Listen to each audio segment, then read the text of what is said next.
ព័ត៌មានបាក់ថំទីតាំងនេះគឺកន្លែងដែលគាត់ទុកនៅកណាត់ដែលគាត់ជាអ្នកកាត់វាំងននណាជាបាក់ថំយ៉ាងណាការឆាបឆេះនេះដូចជាមានផ្សែងខ្មួលខ្មាញ់ក៏ដូចជា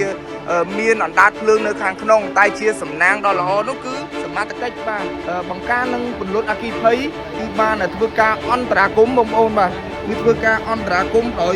មានរថយន្តរថអគ្គិភ័យចុះមកអន្តរាគមន៍នៅទីតាំងនេះដោយផ្ទាល់តែម្ដងដោយធ្វើការពន្លត់បាទបាន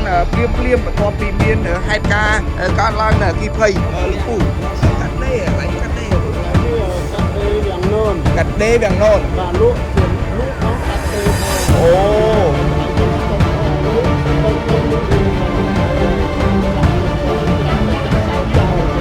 តែហ្នឹងគាត់នៅទេពូនៅតែយប់ទេព្រោះថ្ងៃកាត់ដេកនៅតាមបានន័យថាគាត់លក់វាំងនននៅអូស័យ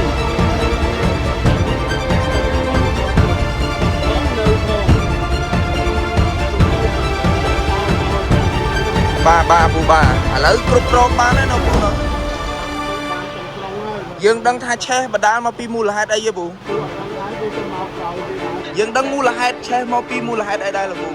សួរអ្នកជួក៏ថាវាមកពីទូសេខាភ្លើងភ្លាមអាញាធរក៏ដូចជាលោកពូចុះមកអន្តរាគមន៍តាន់ពេលវេលានៅពូណា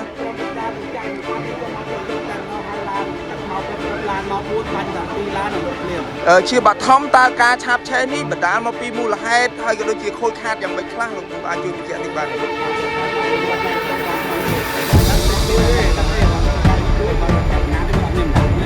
បាទ